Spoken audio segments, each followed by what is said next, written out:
Hey guys, welcome back to my channel. I'm answering questions about ovulation after HA. So I have a question here that's a really good example of the types of questions that people ask us in our menstrual cycle mastermind. So if you're a member of the HA Society, we do 2 of these a month where you can come and bring your charts and your questions and ask us to help you figure out what's wrong with your period. Or with your missing period, of course, as well as weekly community calls, as well as message boards, DMs, all that kind of thing. So this is such a typical type of question that we would get, so I wanted to share it. Jennifer says or asks, how many days can temp rise be seen after ovulation?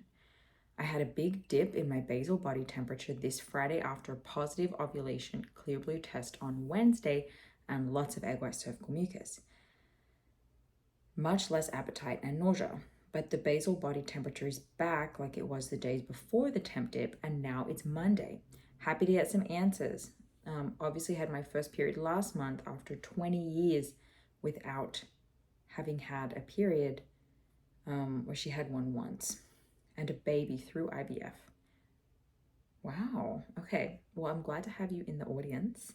So to confirm ovulation, it's 3 elevated temperatures prior to the previous consecutive 6.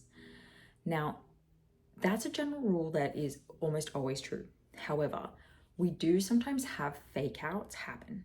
And a fake out is where you have a elevated temperature that totally looks like ovulation and it ends up coming back down and no bleed. So you could have your temperature elevate for only 3-4 days, come down the next day and have it start bleeding, and that would be a short luteal phase, but it would still be considered ovulation. So while it's not a perfect ideal cycle, ovulation was still present. However, if it went up, it matched the rules, it was elevated for like 3 days, but then it came back down to your regular baseline temperatures and you don't ever bleed, it was elevated for some other reason. So it's not, so while we think that the fertility awareness method and charting, we see it as a foolproof system if done correctly, it doesn't mean it's always able to tell you everything. Sometimes you have months where things happen that make it harder to read. But what we're supposed to be able to do with it is look back over a cycle and see what actually happened. So I guess what I'm trying to say is you could have 3 temperatures elevated and not bleed, and you simply wouldn't know until later that that wasn't ovulation. That's why it is really important, especially if you're trying to avoid conception, to be careful for at least the first 6 months while you're learning the process and not to have unprotected sex for that first 6 months, and always be using that protection. So you're gonna have to wait, Jennifer, for a few days for it to stay low and make sure it really was a fake out. If it's just one day, so you said you had it this Friday, but I don't know how many days later you sent this message, or I don't know how many days you waited, but say it was only Saturday that it came back down, you still might bleed. The other thing to consider is if you had low baseline temperatures, so let's talk Fahrenheit, healthy average baseline temperatures are 97.4 to 97.8. If you trend lower than that, which is common for people with HA, so say you were 97.1 or 2 a lot, and then you elevated to 97.4 or 5, that's going to display as a big chart shift. But actually, those are low temperatures. Those are not post-ovulatory temperatures. So that's one clue to us that maybe it wasn't ovulation and it was a rise for another reason. The other thing you want to look at is it risen because of medications, illness, travel, stress, changes in sleeping location, changes in time zone?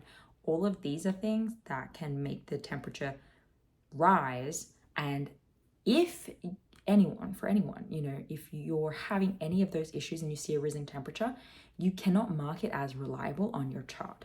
It's not reliable. It's unreliable. So you still have to wait until you have reliable temperatures to be sure. So every now and then we do have someone who fits the bill. They had elevated temperatures. It comes back down. Ovulation didn't occur in hindsight, right? Because if you ovulate, you will bleed. It's true that just because you bleed doesn't mean you ovulate, but if you ovulate, you will bleed. So it means you did not ovulate and something else was the cause of that temperature rise. It can be complicated, it can be a lot, but after about 6 months of charting, you'll be pretty fluent because you'll have seen a lot of things happen and you'll have researched them and you get used to them. But it's definitely a lot to learn. If this kind of thing is interesting to you, more so like you're particularly intrigued, you would be a really good candidate for doing our holistic HA practitioner certification, because these are the tools and this is the science that we use to work with clients and make sure you are making progress. Your menstrual cycle markers are ideal so we can get the period back, so we can have a healthy cycle, reverse osteoporosis, get pregnant, of course. So you might be a really good candidate for that. And actually, as this is posted, oh wow, literally tomorrow, I'm doing a live training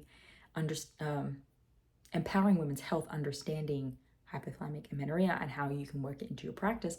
So you might really enjoy that free training. I'm doing it live. If you're seeing this in time, you know what? I'm gonna post this a day early so you can go and check it out. So you now have 2 days notice, and I'll put a link in the show notes. Okay, Jennifer, your question answered. Then I have a question from Tiana. I believe that's how we say it. Hey, can you please answer me? I'm really struggling right now. I lost my period in 2020 due to under-exercising, under-fueling, over-exercising, under-fueling, and stress, all the stuff. But I got it back just once in December 2021. And then the second one never came because I slipped back into my old habits. I gradually got better at the end of 2023. I was mentally recovered, but only in the past few months have I gained about 10 kilos. I'm at a really healthy weight now, but no period. I just recently cut down on exercise. My question is, would it potentially be harder to get my period back the second time if I already lost it once? Do I have to gain more weight? I'm already 5 kilos heavier than the first time I got my period back.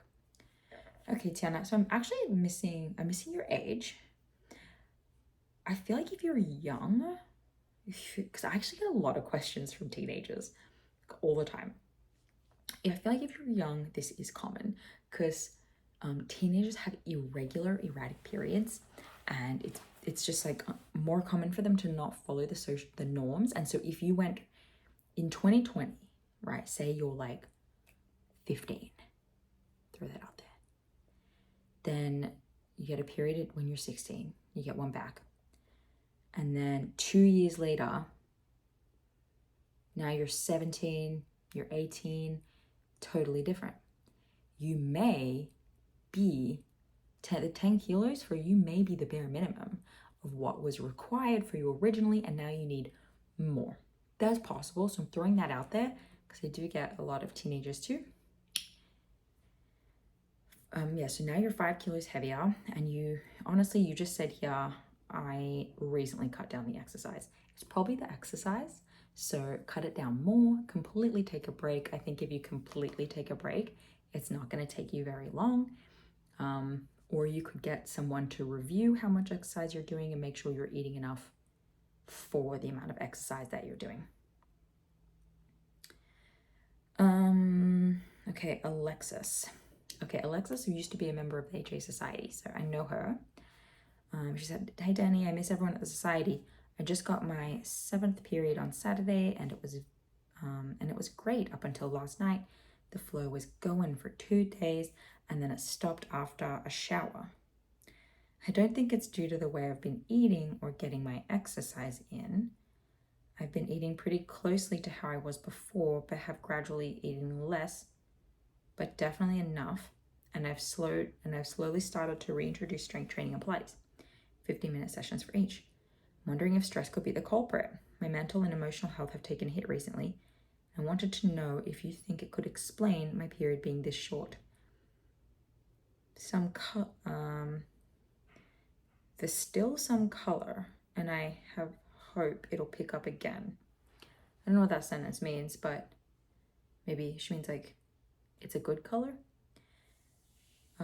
Okay, so I don't know why your period would stop after a shower. I think it was just light. I think your period was getting progressively lighter. It's always interesting when people say to me, like, look, I'm definitely eating enough. It's definitely not that. You know, what I'm hearing is I don't want to have anyone even look at that or question that. So that's always on the person, right? If you want to say objectively, I don't want any advice on that, great.